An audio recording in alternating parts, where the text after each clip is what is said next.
I have a question to you. Are you an aviation enthusiast or do you often travel by airplanes? So, here is a question. Refer to the airplanes with four engines. What comes up to your mind? The Boeing 707, the DC-8, the Airbus A380, or even the Boeing 747. But today, we're going to talk about neither of them. We're going to talk about another aircraft instead. It is called the A340. In fact, the Airbus company only produced 377 A340s, which make it not as well known as A380 or Boeing 747. Oh well, it seems that there is nothing outstanding on the A340. So here comes another question. That why the Airbus company has designed such a plane. Back to the late 1980s, the limitations for airplanes with two engines were relaxed to 90 minutes. However, it still limited these two-engine airplanes to fly further. The Airbus company gave out two programs in order to face this rule: the A330 and the A340. These two different designs finally got different stories behind.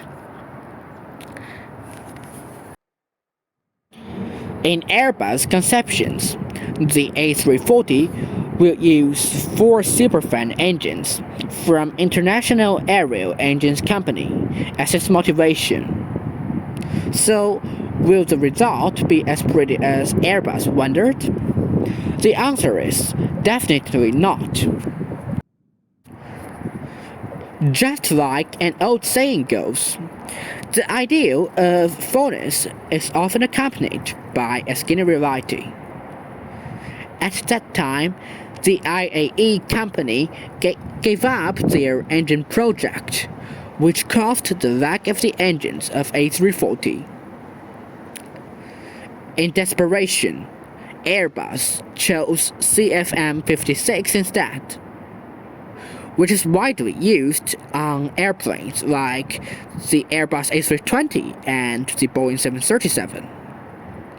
The main problem is that the CFM56 can just provide lower thrust, which makes the first variants of A340, the A340-200 and A340-300, are really underpowered. As a result, the longer type, which is called the A340-300, has an interesting nickname: the airplane with 5 auxiliary power units. Why this CFM56 is usually seen as an APU? Here is the answer. Many people consider the CFM56 on A340 as APU, just because the thrust it can provide is too low for such a huge plane like A340. Although A340-300 is widely seen as a plane with 5 APUs, it has its own ascendancy. At that time, A340-300 is the only wide-body aircraft which can take off and land in Tibet without any reconstructions. Profit from its low bypass radial engines. It lost fuel thrust at a height over 3,000 meters.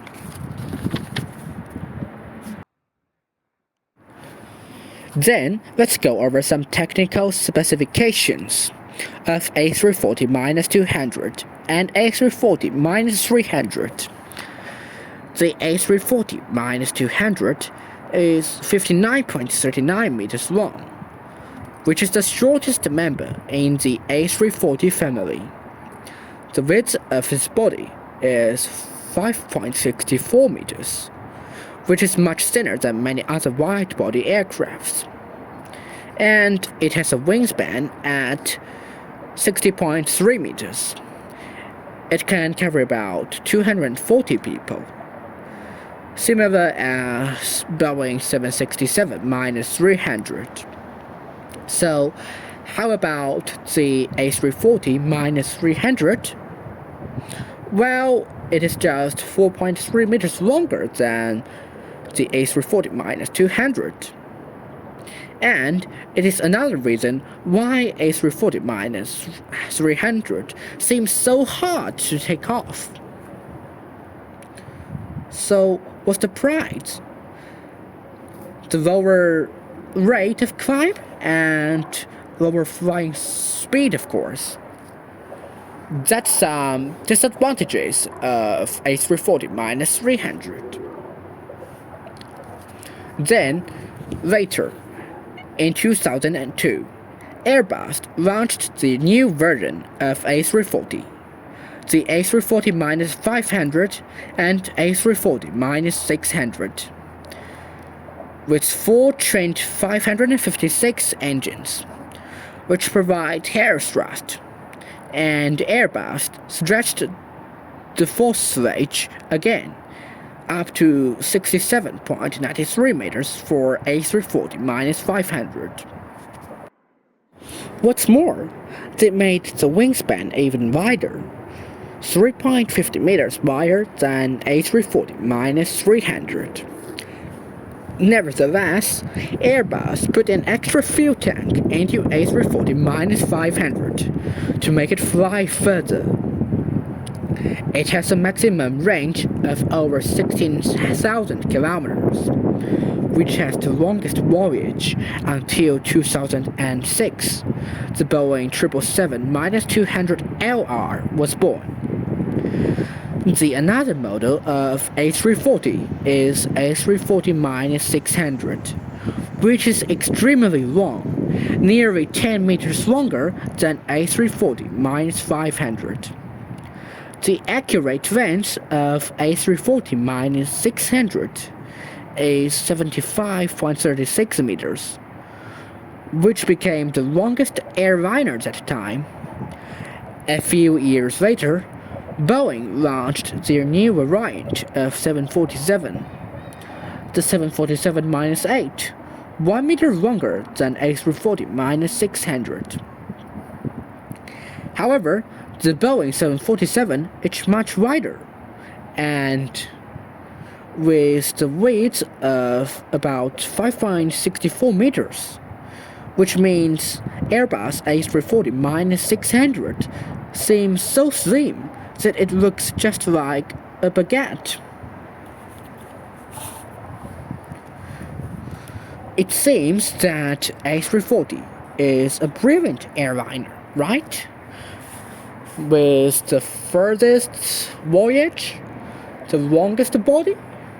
So why A340 reaped the favor in business? So first, let's make a comparison between A340 and two of the most successful wide-body airliners, the A330 and Boeing 777. The A330 could use less fuel, and its two-engine design makes its operating expense even lower compared with Boeing 777, although they are similar in fuel economy. But maintaining an A340 is more expensive than a Boeing 777. That finally made airlines choose Boeing 777 instead of A340. Well, there is an interesting story between A340 and Boeing 777. At the same time, when Airbus started building A340, their main competitor, the Boeing company, was preparing for a change. They were designing their new Boeing 777. What's more, they managed to relax the limitations to 180 minutes. It seems so common, right? However, the Boeing company said that allowing two-engine airliner fly further will probably overturn the aviation industry. But they were just drawing up the new rules secretly. Well, back to the main line. Airbus had cut down the producing of A340 completely in 2011 after 377 A340s were delivered. The leaving of A340 also means the ending of the era comes.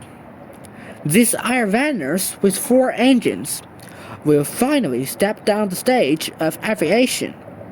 At least those which uses aviation kerosene will.